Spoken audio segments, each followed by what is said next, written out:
Atenção! Começa agora uma teleaula de língua portuguesa do ensino médio. Você vai assistir a teleaula de número 31. Bons estudos!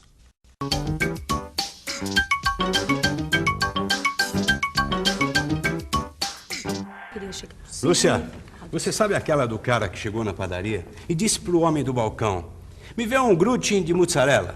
E o cara do balcão perguntou: 100 gramas do quê? Você, pelo visto, não entendeu a piada. Eu entendi sim, mas eu não achei a menor graça. Está certo.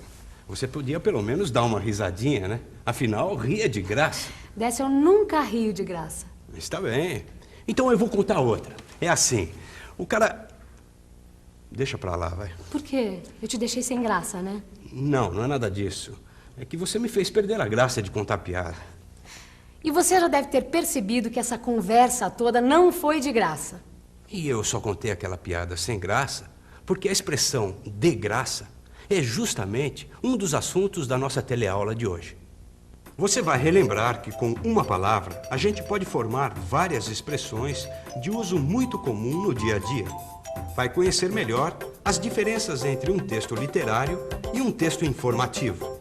Vai acompanhar a continuação da história de Dimas. E vai contar também com a nossa participação especial. Eu continuo hoje no papel de Doutor Peçanha.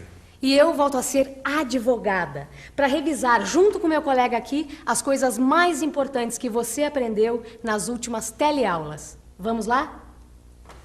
Olha que coisa mais linda, mais cheia de graça. Ela menina que vem e que passa num doce balanço, caminho do mar.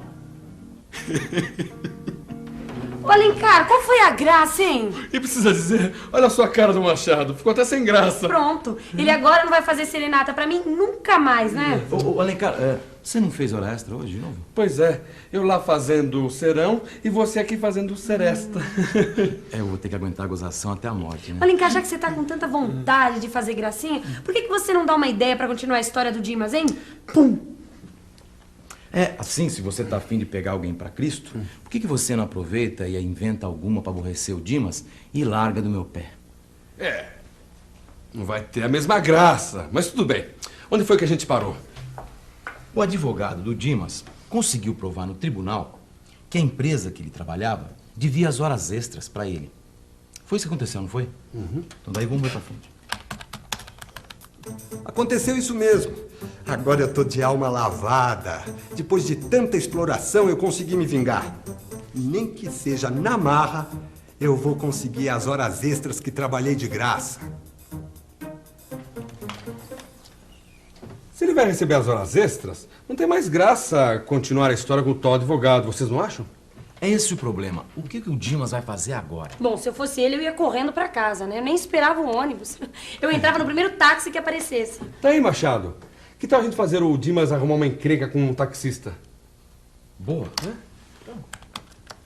O que esses dois fariam sem mim? Dimas toma o primeiro táxi que aparece e já vai comunicando ao motorista a vitória do dia. Pois é, rapaz. Eu trabalhava numa firma e meu cartão era uma zona. Eles mandavam trabalhar tantas horas. E bater menos. O otário aqui achando que era assim mesmo. Essas coisas acontecem. Mas a minha demissão foi minha sorte. Eu vou receber uma bolada. O Brasil tá mudando. Agora a gente tem vez. Pra mim, isto aqui está virando uma anarquia. Tem gente que faz um bico qualquer e vai logo querendo entrar na justiça. Bico, eu trabalho feito um condenado. Nunca tenho dinheiro pra nada. Pelo jeito, hoje é dia dos revoltados. Acabei de levar um passageiro nesse instante que também entrou nessa. Foi demitido e veio me contando que vai botar a firma no pau. Tem mais é que botar no pau. Se for de direito, ele leva. É por isso que hoje em dia ninguém quer dar emprego pros outros. Logo, logo o país vai ficar assim, ó, cheio de gente tendo que trabalhar por debaixo do pano. Pois a minha opinião é que esse país vai ficar sem ladrão. Ladrão de hora extra. Tá vendo? Foi por causa de gente assim como você que eu fechei a minha microempresa. Foi tanta dor de cabeça por causa dessa tal de justiça que eu tive que largar a mão. Pelo visto, você era um dos que explorava. Explorava não. Dava serviço, isso sim. Quem dá serviço dá salário, ora. E eu não dava. Agora, para fazer um favorzinho assim, ninguém pode fazer. É tudo... Eu quero os meus direitos. Os meus direitos. Quem reclama de graça? A gente só não quer trabalhar de graça. A gente só não quer é trabalhar de graça. Boa. Eu gosto quando você faz essas brincadeiras com as palavras, Machado. Ficou legal mesmo, Machado. Como é que você pensa nessas coisas? Olha, pra falar a verdade, isso aqui saiu sem querer. Pode até ser, mas foi uma resposta e tanto. É pra calar a boca desse taxista chato. Que nada, esse cara é do tipo que não leva desaforo pra casa. E o que ele tem que fazer agora é jogar duro e falar mais alto. Pois esse cara lembra um tio meu. Quando pisava no calo dele, ele falava sempre assim: escuta o que a vida me ensinou. E depois partia pra ofensa. Gostei dessa. Eu também. Como é que é mesmo, Lígia? Escuta o que a vida me ensinou. Escuta o que a vida me ensinou. Quem nasceu pra cavalo nunca chega a carroceiro. O que o cavalo tem a ver com o peixe? Tem a ver com o seguinte: não é porque tem uma carteira assinada que o trabalhador pode achar que vai tirar a barriga da miséria.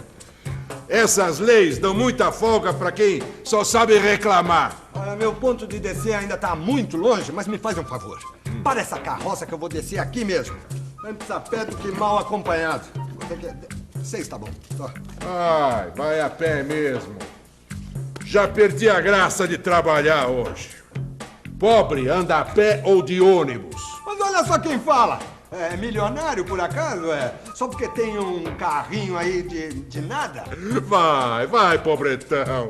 Quem sabe você tropeça em outro emprego aí na rua. Vai você, ô milionário. Vai aí com esse seu carrão, recebendo ordens de pobre feito eu.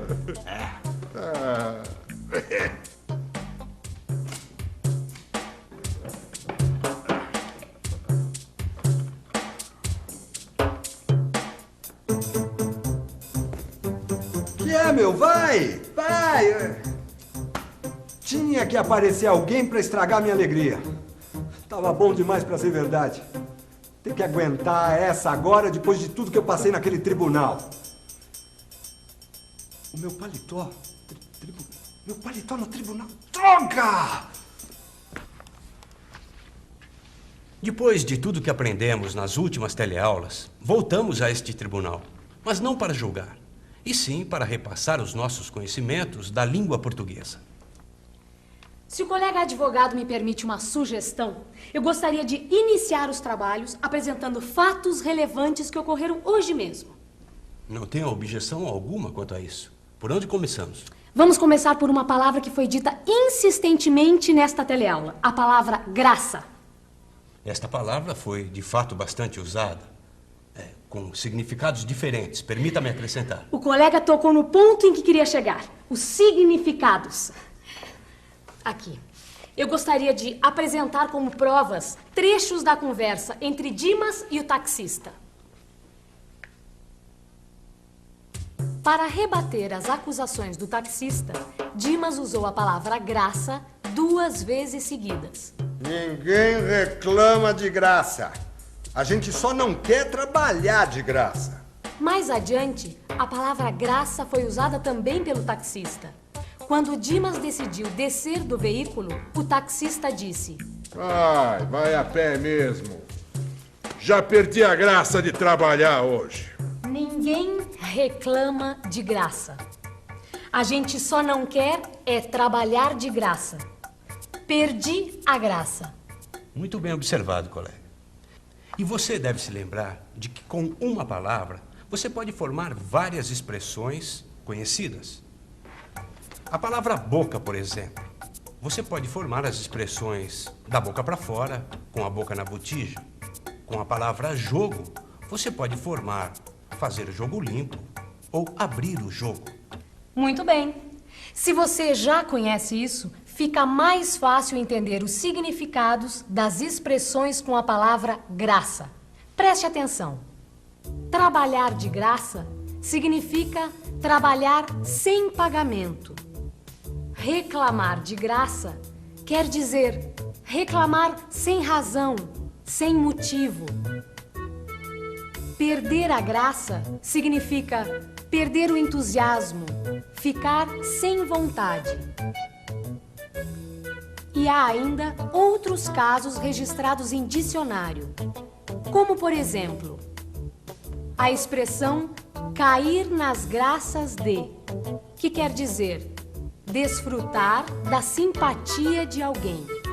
E também não ser de graça, que significa ser sério, ser sisudo.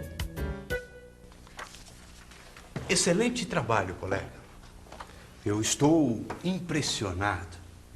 Saiba que a senhora acaba de cair nas graças do Dr. Peçanha. Isso para mim é uma honra, doutor, mas vamos com calma, que eu não sou de graça.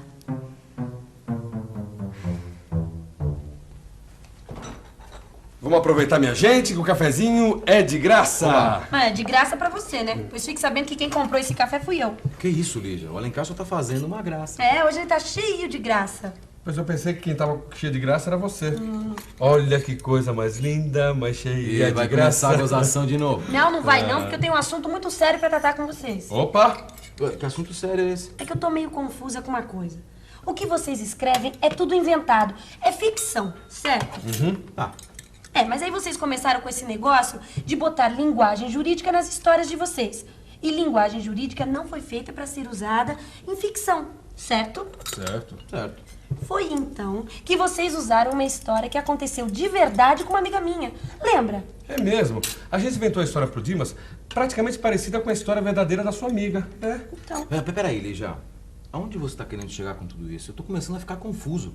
é o que tá acontecendo comigo. Eu tô confusa com toda essa história de ficção, informação, linguagem poética, linguagem jurídica. A linguagem jurídica, como você já sabe, ajuda a resolver situações confusas porque ela é objetiva. Não é assim, doutora? Exatamente assim, doutor. Penso, inclusive, que podemos usar essa objetividade para esclarecer os diferentes tipos de texto. O que o senhor acha disso? Eu acho perfeito. E parece que a senhora já tem algo a dizer sobre o assunto. Efetivamente, doutor. Eu diria que o nosso problema é entender a diferença básica que existe entre dois tipos de texto. O texto literário e o texto não literário. A diferença que existe entre esses dois tipos de texto é a mesma que existe entre a ficção e a realidade. Em outras palavras, o que a colega está dizendo é o seguinte: literatura é ficção. E por isso, literatura não tem nenhum compromisso com a realidade. Exato. E um texto informativo é justamente o contrário. Um texto de jornal, por exemplo, é escrito com o compromisso de relatar a realidade. Ficou clara a diferença? Para mim, a diferença tá clara. Quem manda na literatura é a imaginação. E no texto de informação, quem manda é a realidade. Se o texto de informação serve para informar o leitor, será que a gente pode dizer que o texto literário serve para uma outra coisa? Em vez de dizer que o texto literário serve para alguma outra coisa, diferente da informação, a doutora não acha que poderíamos simplesmente dizer o texto literário tem outra função? Função é a palavra certa. A função de um texto literário pode ser estética ou poética. Ou seja, sua função é mexer com a imaginação, com a fantasia do leitor. Isso explica porque os livros e filmes que contam histórias reais podem ser considerados como obras de ficção. Mesmo que os fatos que eles relatam tenham acontecido de verdade, esses livros e filmes não têm um compromisso com a realidade. Eles têm um compromisso com a nossa imaginação e o nosso prazer de ouvir histórias. E atenção, se liga aí, que é a hora da revisão. Na teleaula de hoje, nós recordamos como uma mesma palavra pode formar expressões de significados diferentes que são comuns no nosso dia a dia. Entendemos melhor a diferença entre texto literário e texto não literário. Lembramos que um texto informativo tem um compromisso com a realidade e que literatura é ficção, o que significa que o texto literário não tem compromisso com a realidade. Na próxima teleaula começa um novo módulo do telecurso de língua portuguesa. Vai se preparando, porque você tem muita coisa para aprender.